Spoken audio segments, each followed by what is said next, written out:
Dead right. It is the Champagne Rugby Podcast brought to you by MAXRaft, fitting insulated concrete slabs nationwide. The first step to a warm, comfortable, healthy home. You know what it is, James McOnie?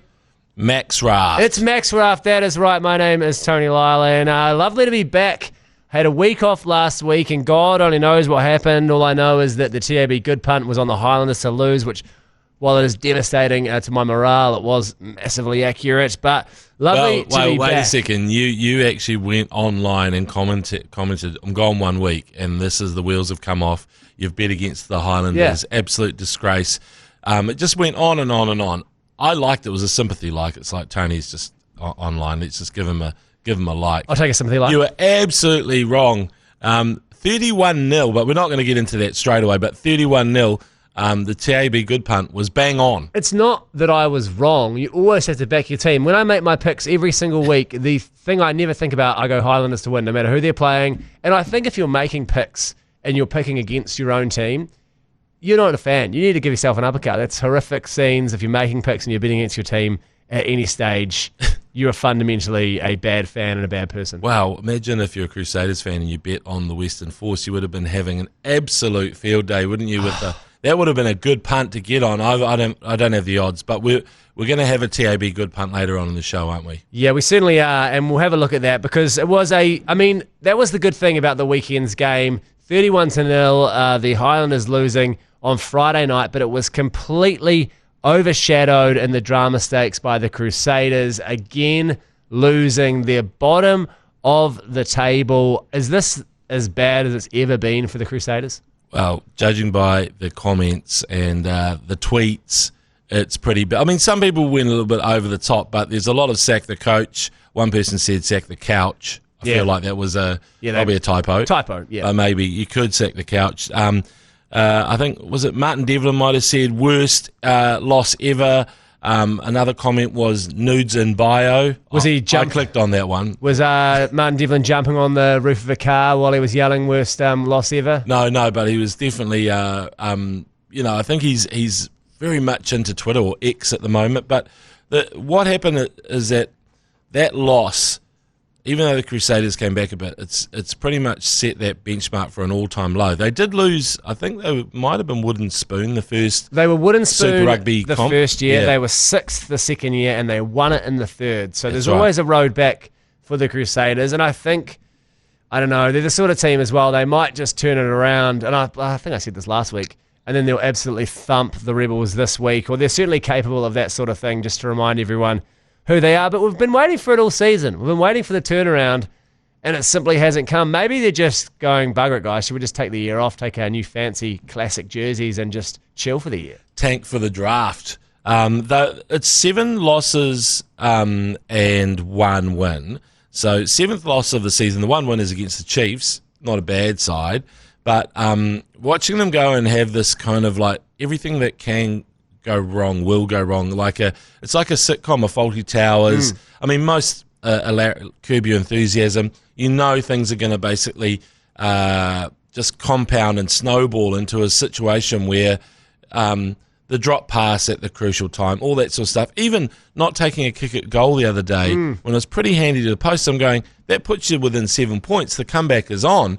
They kick for the sideline, which a lot of teams do, and it didn't work. But in terms of rock bottom, which is what we're talking about, psychologists say you've got to hit rock bottom before you can truly work on yourself. So now they're in the perfect situation, aren't they, for the mental skills coach, for your Gilbert Anoka or whoever to come in and just go, this is it, guys. Admit that you're having an absolute shocker. It's shithouse. He's not Australian. No. And then now we work together. And by the way, can we have Dog Roll and Cody Taylor back, please, right now? Yeah, it's tough. And you think of a guy like Levi Armour who left Moana Pacifica, went down there to go play for the Crusaders, and he's probably thinking, hey, well, everyone who comes down here wins a championship, and now he's rolled down there and he's dead last. He must be looking back at the Moana team and being like, geez, maybe I should have stuck around for a bit longer and seen how I went here. Levi Armour is an interesting one. He's played for or been on the books at 4 different Super Rugby franchises, but then he sort of struck gold at Moana Pacifica. He was amazing. And the Crusaders signed him, I think, in May. So Razor would have already been sort of kind of gone. And and I'm not sure if he was on board with the Almua thing, but by then he's kind of like, I'm okay, I've sold the car, you know, and I'm giving the car to you. The car breaks down the next day. It's not my problem. Yeah. I'm Razor. I'm moving on to a nicer car. You know, I'm on to the big black Ford or whatever, you know, to use the sponsorship analogy. Hey, sponsor us, Ford. It's very nice. Smooth, subtle. But the thing is, with him selling them the car, I'm not sure whether he sold it with the fancy stereo of Levi Almua attached, but I definitely know that Rob Penny came in August. Therefore, someone like Levi Almua, I'm not picking on the guy. I'm just saying that he's probably the guy who nobody was quite sure what to do with. If you had Razor there, he's the ultimate professional. He's a genius at bringing in guys into an environment, you know, and just saying this is what's required of you. So that's missing. And then you've got him, you know, a guy who was just a world beater last year, just struggling at every turn. It's a bit of a bummer. It is a bit of a bummer. And I mean, the only sort of bright light really is Severed Peace. Severed Reese seems to be trying to do it all himself. It kind of reminds me of like Adam Thompson when he was at the Highlanders in the glory days, where every time he got the ball, he'd think, oh, bugger it, I'll try to score a try, see if I can do one. I'm kind of the best player on the paddock week in, week out. And I think he's sort of been the shining light who will go through it at the end of the season. He'll be like, I did my bit, fellas. I did as good as I can here, out on the wing, out wide. I did about 35 pick and goes off the back of the ruck, danced my little feet out wide, scored a bunch of tries, but there's only so much one tiny little man can do. Yeah, the piece has been outstanding and overtook Caleb Ralph's all-time Crusaders try-scoring record. Amazing that it's been held by Caleb Ralph for that long. It's I mean, I guess he played into the 2000s. He did. He did, and he was also on the end of the greatest backline probably in Super Rugby history, just getting tries dished out to him at will. A few of those ones. I know it's funny. I remember on Crowd Goes Wild, we had to, I think it was when Doug Howlett retired, we wanted to find a compilation of his tries. Jeez, it was hard to find a try where he ran more than just 10 or 12 metres over the line. He's got wheels as well. We found one in South Africa. Yeah. But again, it was just a clean, straight run to the line, like almost a Chariots of Fire sprinting sort of thing. And I don't know, Caleb Ralph, yes, you're right. That backline was absolutely superb. But they had a string of those sort of backs, the wingers that were just basically fast dudes who could run off that backline. I mean, what's his face? Vuni Barker. Who's the big ginger guy? Scott Hamilton. I was going to say Scott Robinson, but that's the wrong guy. Yes, Scott Hamilton. Those sort of your Ben Blairs, these guys who are fast out wide, I don't play fullback, but you know what I mean. We're just quick out wide, and they'll be like, "Hey, we've done a lot of work here. Just get the ball and sprint over." Well, speaking of those guys, Johnny McNichol's come back, and he's actually looked good. I don't know, like when you do see people come back and try and put the band back together, it's not really like the Rolling Stones, because with the Stones you do want to see Mick Jagger and Keith Richards, but sometimes when you sort of see Owen Franks and Ryan Crotty and then McNichol and then everybody, and even Moody's probably in that sort of like classic golden oldies category, you do wonder, because it does happen to every sport where the young bucks start to go, no, game's changed since you played, mate. And it was like it happened in the NBA yesterday. Anthony Edwards, not schooling, but just basically dominating Kevin Durant, his childhood hero. I mean, the series isn't over, and by no means the season isn't over. I'm sure the experienced guys will bounce back, but, you know, it's quite hard yakka for those guys coming back in, and you see people just peaking like the Hurricanes. Yeah. You know? And they're looking good as well, the Hurricanes. Also, the Crusaders, you would have watched this game, Tony Lyall. We might have commentated it.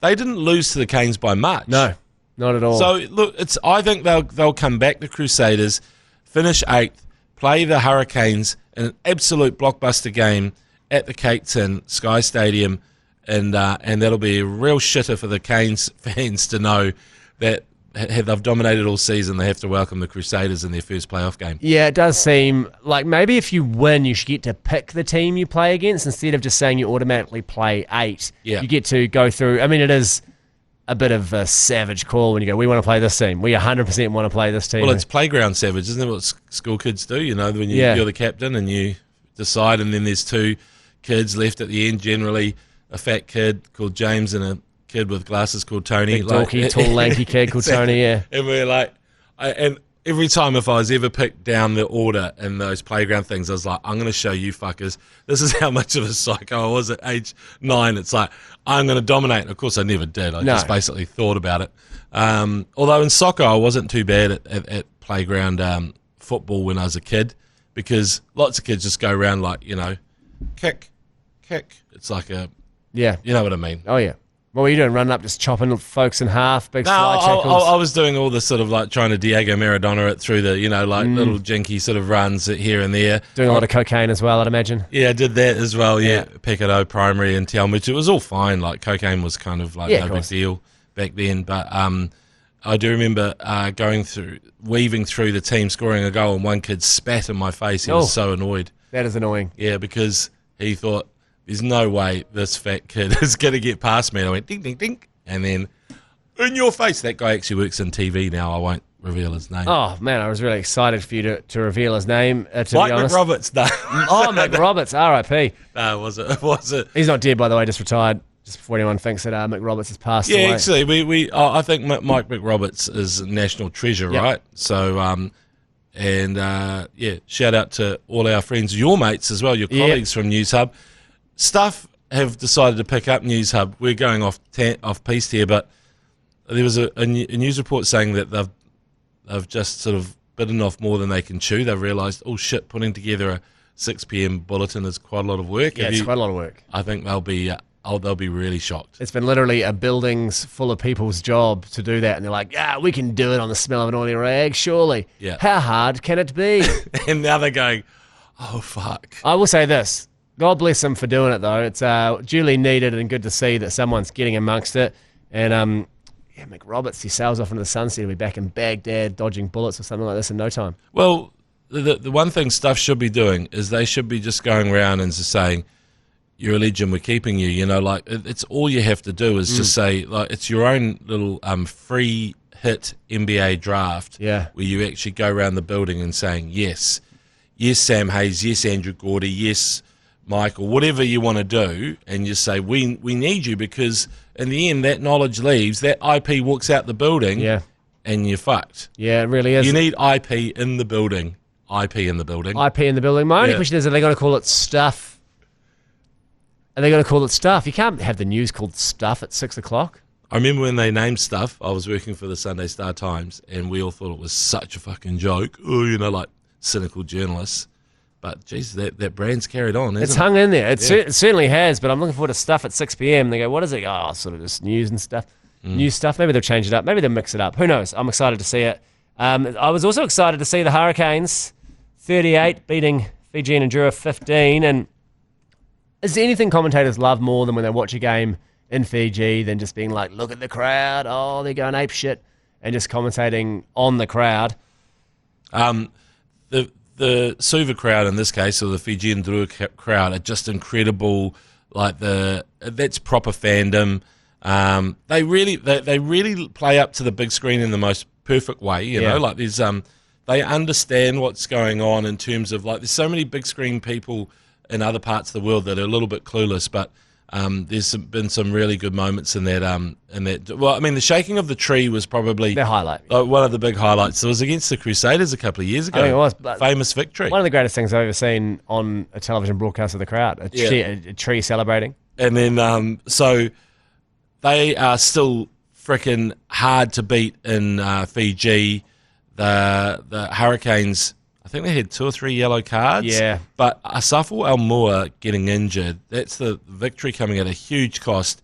He was a substitute, so they were saving him because he's been the best hooker in New Zealand, well, best rugby hooker. I can't comment on the sex industry. I think Peaches Daniels down there in Manchester Street in Christchurch is doing some good things, I've heard. Yeah, good things down there. So behind Peaches, if you will, is Asafo Almua. So Almua has been that good, and then watching him hobble off is such a shitter because you've already had Cam Roigard with the knee. Yeah. Now you've got Asafo Almua with the knee. What the fuck is going on there? You just like wrap Geordie Barrett up, protect him at all costs, like almost don't play him again until the quarterfinals. Like they're playing so well, they're looking great, but those injuries are just brutal, and also brutal for the All Blacks. I mean, you would have thought maybe Amua would have been licking his lips thinking this could be my year. I could finally break through. The apprentice could finally, get a full day on the tools. But I mean, have you heard anything, any reports, anything through the news wire about the injury, how bad it is? We did ask last night, and they didn't say the Hurricanes, but I guess he's got to go for scans, got to go to Pacific Radiology, go and get the scan, see what they say. He looked in absolute pain, but he was... I can't see him coming back soon. Like that, I mean, that doesn't sound like you can tape it up and next week you're back. But let's hope he's not out for the season. Yeah. The other thing was in that game was Aidan Morgan's face being taped up. Did you see his face? Yeah, I don't know why they persist with this technique. When someone gets a cut on the lower face, they'll tape like around the nose, under the head. It looks so idiotic. It never stays in place. We've seen it 100 times. It always comes off. It's madness. Why are they persisting? It does. I think the big problem, like to give you an idea out there, one person said he looked like Leatherface from Texas Chainsaw Massacre. Yeah. Another person said it was, Greg Clark, the commentator, said it was like Phantom of the Opera. It was, which Phantom-esque. was probably kind. Yeah. But it was that kind of skin-coloured tape as well. Yeah. But the issue for me is that, geez, it looked bad. Like his eye was filling with blood. Yeah. You could see his burst blood vessels, and then he did look slightly comical. So when you're out there, surely when you turn to your teammates and call a move, they're going to crack up and just go, look at the state of you, man, mate. Your face is horrific. Can you? Sorry, I didn't actually get the move. Can we talk about it again? But yeah, he'll be like, miss 1-2 crash ball, and he's like, hey, your face is horrific. Just stop talking to me, mate. It's exactly. Awful. Also, surely there's a stage where you go, hey, I'm actually quite injured. I might just knock it off for this game. I think we can probably relax. We're up by quite a margin. We're at the top of the table. Do I need to put my permanent looks, my whole face in danger for this? Probably not. Yeah, I know, exactly. If it happened to Ruben Love, I bet you there'd be such a groundswell of people going, no way, he's the hottest man in New Zealand. We cannot have him with tape all over his face. This will ruin the brand. Get Ruben Love off there, put him in a cryogenic frickin' chamber and get him back to New Zealand. We are not having tape face on Ruben Love's perfect bloody visage. That stuff always just comes off as well. It reminds me of when Artie Savia at the World Cup in Japan was like, I'm going to wear goggles. And it was a big thing. It was the news story of the full week leading up to it. He was going to wear goggles, and they lasted, I reckon, one ruck. And then he was like, it's actually outrageous to wear goggles to play rugby. You can't do it. And he threw them off. It's like things on the face just don't work. Headgear even gets ripped off, and that's tight around your chin. Something around the actual face. There's no chance. I was actually thinking about headgear the other day. Did you wear headgear, Tony? I was a big headgear wearer, yeah. I wore it in the later years, and I was a back, but it just meant you're more confident in contact and tackles and stuff. And it's weird, like in league, Jonathan Thurston, always headgear, greatest player ever. I think their headgear made a big difference. It does. Because he's the size of a toothpick, and it actually would have helped him just knowing that, hey, if I'm going into contact, at least I'm not going to get sort of cut the fuck open. You know what I mean? Because there's some pretty bad... they say it doesn't help you with concussion, but it does help you with your courage. I think it definitely helps you with cuts. Yeah, totally cuts. And for me, I was a lock, so my head in between the buttocks of the hooker and the prop, my ears are quite large. They just get ripped almost clean off. And especially scrum training was the worst of it. Yeah. So if I did have it for scrum training, I was like, here we go. They just get torn asunder. So that was the main reason was scrums was just so sore without it. Yeah, so to that point, so Jonathan Thurston, Kalen Ponga, headgear wear it. Two of the greatest players rugby league's here. Why? I was just thinking about the All Blacks in the World Cup final. I don't think there's one single headgear wearer. Yeah, I don't think so either. And I think a back wearing headgear, and this probably nothing wrong with it. No, I was going to be very disparaging towards it. I think you need to toughen up. You're not doing anything. You're sitting down on the back, fluffing your your eyelashes the whole time. Stop being a pussy is what you're saying. Yeah, stop being a bloody little pussy and get brain damage. Yeah, well, yeah, exactly. We're all getting brain damage, so you're coming with us. Yeah. I think it's interesting that maybe nobody's really come through. Josh Cromfeld was a headgear wearer. Richie dabbled, but he never really wore it. He dabbled from time to time, but I think it was just after a savage concussion, he'd wear it for a few games, and then he'd go, enough of this, and he'd chuck it off. But then he'd wear it, he was sort of half and half. But I'm just wondering, is there headgear shaming in the culture of the All Blacks? Hard to tell. Yeah, there's not a lot of players who wear it in the modern era, is there? There really is very few. I'm struggling to think of any. My first thought is I'm sort of thinking Keith Robertson. I know Liam McDonald wore it a little bit here and there. Yeah. Kevin O'Neill was known to don the headgear, but I think he might have only played one test. But Yeah. But I mean, we're getting into the weeds there of players. Oh, actually, though, Kevin O'Neill, tough player. Oh, yes. Yeah, quite scary at club rugby, I hear. Apparently, Kevin O'Neill would sort of turn up every now and then and play for Old Boys or something. You're right. Or maybe Marist. Was it Old Boys? Not sure. But anyway, and people have said, fuck, don't get in the way of Kevin O'Neill because he plays for keeps no matter what level he plays. He's an absolute unit of a gentleman. I do have to say that. He's actually came to my wedding, Kevin O'Neill. He's a good fella. Oh, nice. Lovely guy. He's a relation. He's my wife's cousin, the O'Neills. Excellent. Yeah, it's lovely to have him there. Very, very, if you bring up the All Blacks thing, he's like, oh, God, not in front of all these people. I think the one test, and one losing test, it's never a great first trivia thing, is it? So anyway, all I'm saying is exactly. I know it's tough. But he'd be a good one test All Black to have in your best for 15 because there's Lelia Masanga is probably one of the greats, and Norm Berryman are two that spring to mind as outstanding frickin' rugby players. And hard done by as well, just to have one test. And Regan King, even though he went to Wales, there's another one there who you'd say, fuck, elite. Anyway, yes, we'll get into one test All Blacks. I think one test All Blacks is a great option. We will do that for another podcast. But Braden Yorset is playing with headgear. And Naitoa Akoi has got rid of his headgear this year. I think. But anyway, I'm just saying, let's get another All Black with headgear, please, this year, and stop the headgear shaming at the highest level in this country. Well, am I right in saying that Braden Yossi ditched the headgear on the weekend? I think he was playing with just his lovely locks. I was like, who is this fellow at the back of the scrum? I didn't recognise him. They got to him. Headgear. They got to him. The anti-headgear mafia has obviously put the horse head in the bed and said, ditch the headgear, fella. If you want to be in the All Blacks.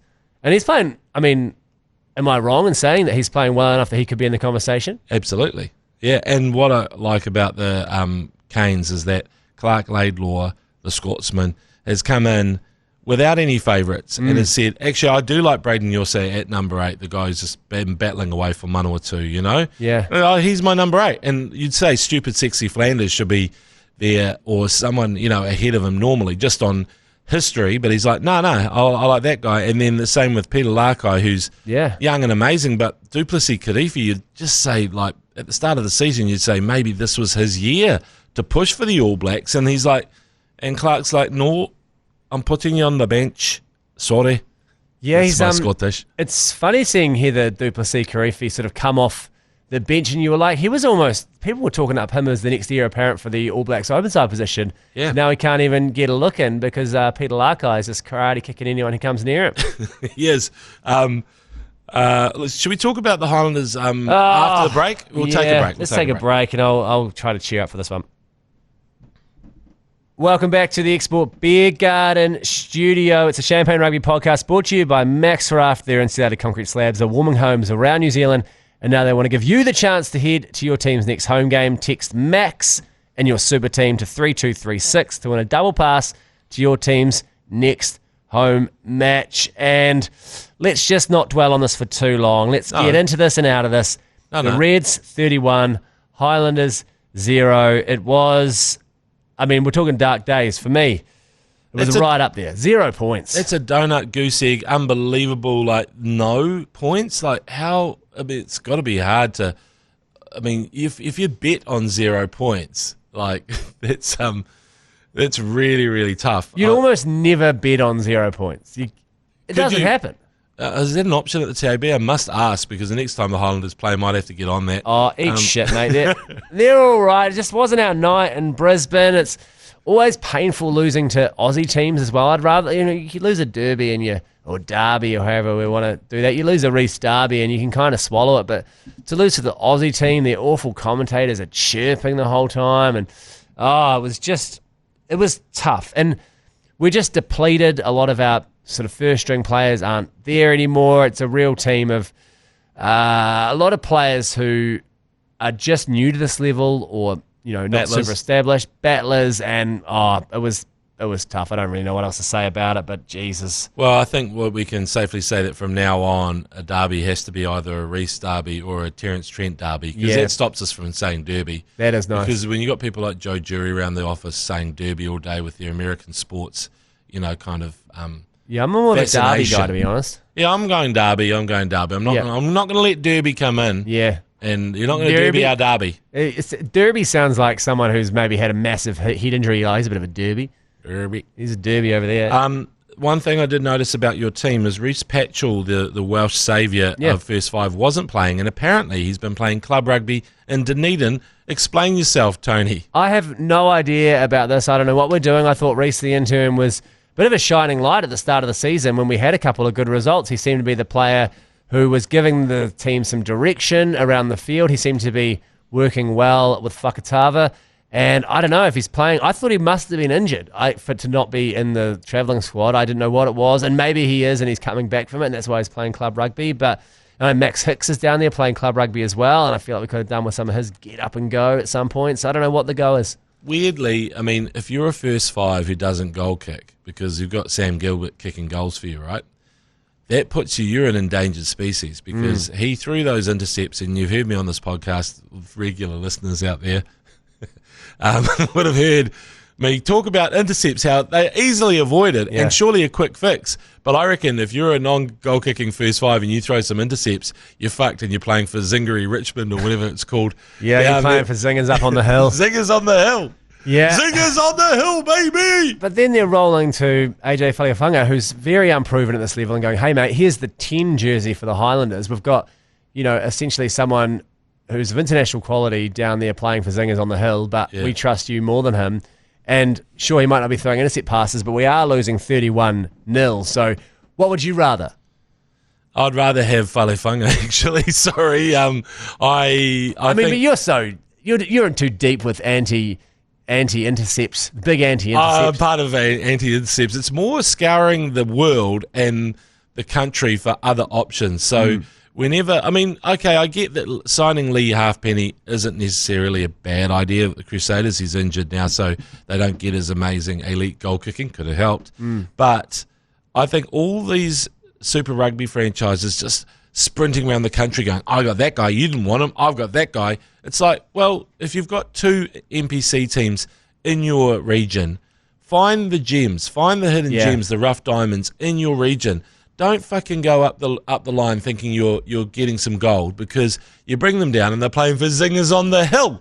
And that is the issue, Tony Lyall, is you should be looking in your own backyard, and that's why the Crusaders have kind of fucked themselves by saying, we'll get all these First Fives from the Chiefs region, and it turns out that maybe they're not quite ready yet, but they had good First Fives. There was a guy, I'm not going to go into names, but they had some good ones who have gone, and one of them's in the Blues wider training group, a kid called Alex Harford, and I'm like, you had some good players in your own region. If you wanted to throw them a frickin' bone out here, I would just go and get... And say maybe that's more to the Crusaders, because I think the Highlanders have done pretty well with the players that they're presented with down there. They've done well. In Invercargill, I think they've probably got some of the gems. They've found some of them, but other than that, they need people to go down there. That's how the Otago Rugby has always been strong, based on the shooting culture, people going down to Dunedin, and without that, it's slim pickings. And maybe, the Octagon isn't as attractive as... the Courtney Place at the moment. Maybe people don't want to go down to Dunedin in the cold, in the wet and in the rain or winter. They go, you know what, actually, I might even just go wider training in a slightly more pleasant city to live in. Yeah, I know as a Highlanders fan you will point out, and it's fair enough. I mean, Aaron Smith is a great example, right? So Malakai Fekitoa and currently Tanielu Talea, and you've got JRK rolling at fullback. So I get that the finding players is a key part of it, but I just look at some of the level of it. Like if you're always drift net fishing, you're not necessarily going to get a perfect fucking catch every single time. That's my issue. Is like if you're battling away in those regions, you should actually feel that there is a pathway for you. You know? Yeah, that's fair. I take your point, but let's move on, because it was tough. Sorry, mate. It was rough. I read the comments on the Highlanders post afterwards, and even some of the fans are starting to turn. And to those fans who can't take a loss, I say, hey, where have you been? It's your first day as a Highlanders supporter. Come on, man. This is what we do. We dig deep when times get tough, and we celebrate heartily the one time we won the championship. And speaking of championship winning teams, the Blues, they looked pretty bloody good, 46 to the Brumbies 7. And, I mean, you feel like a Blues-Hurricanes final is almost inevitable at this point. Yeah, it does look like that way. The Blues, in a soggy old night at Eden Park, just pretty much they took the biscuit. It was a soggy biscuit. They gobbled it up. They gobbled it up and just went, it's mine, and I'm taking it off you Brumbies. Soggy biscuit out of the horse's mouth. They took the soggy biscuit out of the horse's mouth. Well, there's the name for the episode right there. And there we go. And so if we look at Mike Hoskins Satutu, 2 tries for Satutu. Has he scored about 100 tries this season? Am I crazy in saying that? Is he top try scorer? I think he's right up there, level top try scorer in Super Rugby. For me, I watched it. I sort of, as soon as you saw that the Brumbies kind of let go like freaking Leonardo and Titanic, I was like, do I need to watch this game? Yeah. But from what I did watch, it was Dalton Papali'i looking pretty bloody good, which he needs to be, because that German, the skinhead, Anton Segner is breathing down his neck. Yeah, fins up, go the Marco. It's good to see German doing some good for a change. And Mike Hoskins, he's one of those guys as well, Mike Hoskins. I'm just going full nickname here. I still think, I know you've been singing his praises for years. Yes. It's that time where he's like, all right, enough's enough. I'm in the All Blacks. Give me that jersey. I'm taking the jersey. Thank you very much. Yeah. It's Mike's minute now. And it's good because Razor's probably spent his whole career plotting against people like Mike Hoskins Satutu and thinking, I'm okay with my tough Crusaders types. And now he's like, I actually just need that genius, because my biggest argument about the All Blacks going to the Rugby World Cup is we always leave an absolute rugby savant at home, and total genius, which is Hoskins, didn't make the tour group, and then we always leave possibly the biggest game breaker out of the 23 altogether, which we did twice, because we left Caleb Clark on the bench, or out of the 23, and then inexplicably Cam Roigard doesn't even make the 23 either. And you know that any other rugby nation, even the frickin' Springboks, would go, fuck yeah, we'll put them straight in. 100%. Nobody worries. Nobody worries. And then 2019, of course, Ben Smith not making the 23. And Ben Smith is the worst. I'll never forgive Shag for that one. I really won't. But that Ben Smith being left out in 2019, sorry, that is just the biggest fuck up. The biggest. Shag has admitted it. He's at least he's come to his senses, and good on him, because I remember Shag in the early years, lovely, fresh-faced, like just wide-eyed coach, and then, of course, 8 years or whatever it is in the top job, and you just become, you know what I mean, like, you just overthink. New Zealand's biggest weakness in sport is overthinking. Yeah, and 100%. He fucking totally overthought that one. And you feel bad, because then you got a guy like George Bridge, who, I mean, is a fine player. He's a fine player, but then he had to go play in that semi-final, and how his memories of his All Black career, he'll be like, I think I took a huge shit in the bed there. But it shouldn't have been his bed to shit. It should have been Ben Smith's bed. No, exactly. George, we shouldn't have put you through that. There's like, Ben Smith should have been at the back, marshalling everything, just running the cutter. Beating 3 men every time, beating 3 men off. Oh, God, I love him. Oh, he beat so many men off that in the end, I'd just say, well, they always said, coaches that I talked to about facing Ben Smith, is like, he was always hard to get down. It was like the first tackle, never effective, always took 1 or 2, 3 maybe, just before you actually got him. And so he was just that, the Weebles wobble but they don't fall down, which is like an old toy from back in the day. But anyway. Yeah. Well, it's very relevant. I like it a lot. In the last game, we've actually already talked about this a bit, the Western Force 37 to the Crusaders 15, and Curtly Beale back in amongst it. Yes. Saw that announcement, and I thought, I was thinking he might be playing next year, because I saw the announcement maybe a week and a half ago, and then I just saw him on the field. I'm like, oh, Curtly Beale's back today. Well, Curtly Beale is 35, and if it feels like he's been around forever, he has. Yeah. So he made his Super Rugby debut in, get this, 2007. That's wild. He's 2 years my junior, so he must have been fresh out of high school. I mean, I guess like James O'Connor is a bit the same, where when you start playing international rugby when you're 17, you do feel like you've been playing forever when you're 35, because it's been a full 20 years. Yeah. Or is that even longer? 18 years of... It's madness. Good to see him, and he was still carving up. 35, he's not even old. Devastating to find out he's younger than me, to be honest. No, is he? Is that? Oh, yeah, he is. So Curly Beale, just incredible that he's come. And he did actually look really sharp, and he's one of those guys who I think everybody's got a player like this, and it doesn't matter what sport, that you feel that if the cards had fallen correctly for him, it could have been a totally different story. Like we're talking almost GOAT status because he was that frickin' talented and came through as a first five, and then they sort of moved him out to the wing and then to fullback where he stayed for a long time. Came back into 12, I think. But anyway, played everywhere. But you just think if he'd stayed in the one place, if he'd stayed at first five or whatever, he could have been the Wallabies' greatest of all time. And even the 2011 World Cup, remember we beat the Wallabies, and Jerome Kano picked up Digby Ioane and all that sort of stuff. Well, Curtly Beale fucked his hamstring in the previous game, couldn't play that game.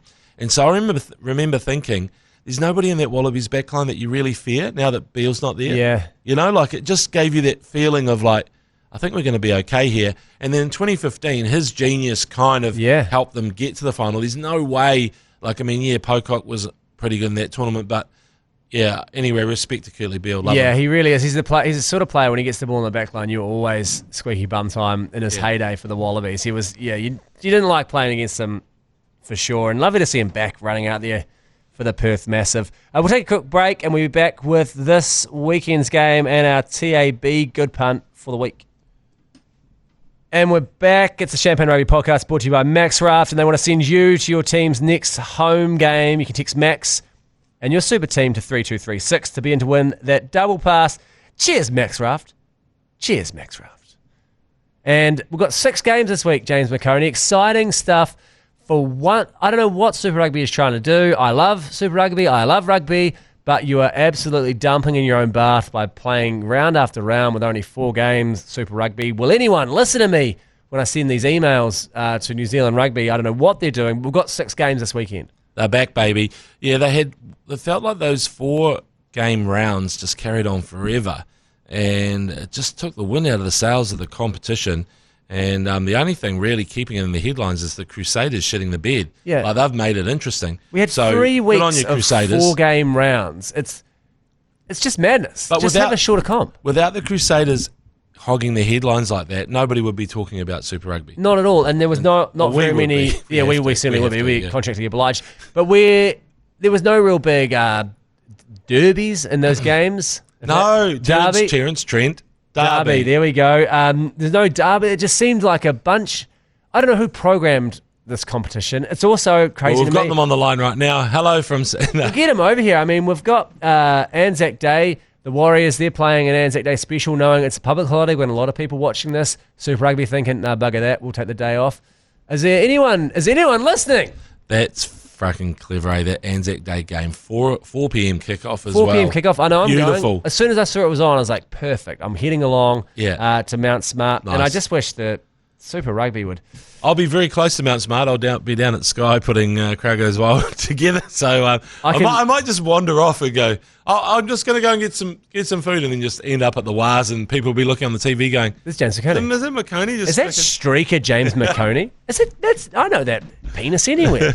It is a 6-header. Please tell me that is not your penis. We've got the Crusaders playing the Rebels, 7:05 from Pop My Cherry Stadium in Christchurch, followed up by the Tars and the Chiefs in Sydney. And that is quite a double header. I think the Crusaders looking for some comeback. The Chiefs, after a bit of a break, looking to get back in amongst it. There'll be 2 games, 2 nice games in a row. Well, Tony, could I maybe suggest that if we're going to go for a TAB good punt, that we just go for a big old human centipede, 6-legged multi. Love it. Can we just do that and start off locking in the Crusaders, Eddie, and I'd also like to lock in the Chiefs. The Crusaders and the Chiefs on Friday night. Then we jump ahead to Saturday, and you could really just sit on the couch all afternoon. We've got the Pacific Showdown at 2 o'clock in the afternoon. Great time to sit back and watch that. Fiji and Drua versus Moana Pacifica over there in Fiji, and I think we'll back Fiji at home for that one. We've got to go home, Fiji. They'll be disappointed about what happened last weekend, and tough to beat over there. So, we're going Drua. Then we head to the capital of Australia, Canberra. The Brumbies playing competition leaders, the Hurricanes, and we'll be mad not to back the Canes for that one. Undefeated so far. I reckon they'll wipe the floor with the horses. They'll put the Soggy Biscuit right back in the mouth of the horses. Yeah, get that Soggy Biscuit, shove it in the horse's mouth. Then we head to Dunedin into the steamer lunchbox. This is the Highlanders playing the Force. The Highlanders are favourites for that one, which I think means we have to pick them. We've got to pick them. I think they're going to win. I think they're going to win down there. And I'll be commentating that game at the ACC, so make sure you tune in, Sky Sport Channel 9 or iHeartRadio. Lovely. It's going to be a lovely one. And then 9:35, we go to Queensland, the Reds and the Blues, Bloods versus Crips, the battle of the colours, and we've got to back the boys from Auckland in that one, the Blues, to beat the Reds. How does that human centipede tickle you? Yeah, that's the one. That's exactly what I think we should have been punting on, and I'll be surprised. The only one that could come back to haunt us, I think there's two results that maybe are a little bit tricky. Yes. The Reds are quite good at home. Yes. And I feel like the Brumbies, if they get their act together, can just suffocate a game. They're the boa constrictor of the league, aren't they? Well, They take you down to Brumby Town. Ecstatic that you didn't say one that was making you nervous was the Highlanders playing the Force, considering the Force have just beaten the Crusaders the week before. The Highlanders at home. I really, really hope we do. But yeah, you're right. It's going to be a slippery round, and I don't know what that's paying, but we'll chuck a $100 bonus bet on that and hopefully win the TAB Game Day Good Punt. And you can head to TAB website, tab.co.nz, or download the TAB app to check out all the rugby union promos and boosted odds market. And before we go, James McOnie, yes, we've got a bit of an announcement we can make. We can finally make the announcement that you are going to be joining me on stage at the New Zealand International Comedy Festival in our sports show, Spirit of the Game, on May 11th. Oh, how good. What have I signed up for? Well, we've really been roped into this one. We're going to get a whole bunch of sporting and sporting associated people up on stage and have a bit of fun. Hopefully get you to do a little bit of stand-up, see if you can put some sporting stand-up comedy together, see how you go. I know you're a funny guy. You frequent the comedy circles. I reckon you got 5 minutes in you. Oh, type 5. Oh, shit. And how many weeks have I got to prepare? Oh, yeah, okay. It's pretty much right. You can do it at 2 or 3 is fine. Whatever you feel like doing. It's all right. Yep, that's good. And then what is it, like a panel thing? So we're going to have a bit of a panel of us up on stage, and then we're going to have some people doing some stand-up. We'll have a chat afterwards, get to know a bit of your life story, and basically just have a bit of fun.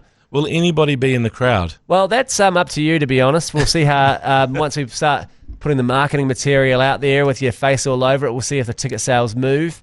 But we've got a few other people, don't worry, you don't have to do heavy lifting. Don't put me on the ticket sales in case G-Lane decides to out-muscle you that weekend and, on the May the 11th. Hey, we won't have any late games on May the 11th. Oh, it's late. Oh, it's a late show. It's a 9:30 start at Q Theatre in Auckland. So come get amongst it. Grab some tickets at comedyfestival.co.nz. It's called Spirit of the Game.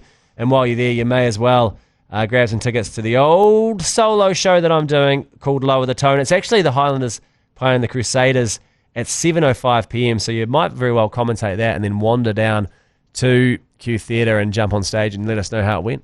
Good old Q, eh? Where are you? Are you upstairs at Q? I'm upstairs at that's where we are for the Spirit of the Game show, and then my personal show's at the Classic. So good couple of weeks for Comedy Festival. I'd love to come and see you up there on stage. Oh, well. Doing your thing. You go to comedyfestival.co.nz and type in Tony Lyall. James, that's how you do that. Or I can give you a ticket after this. If I see you up there going, you got to get that soggy biscuit out of the horse's mouth, then I'm going to be like, hey, that's mine, Tony Lyall. Copyright, soggy biscuit, horse's mouth. Well, I'll let copyright here, right? I'll let you have that one. You thanks. Can have the soggy biscuit in the horse's mouth. But we'll be back next week and hopefully reporting on an incredible 6-way human centipede win for our good punt and another win for the mighty Highlanders. Thank you very much for listening. Catch you later. Haere rā.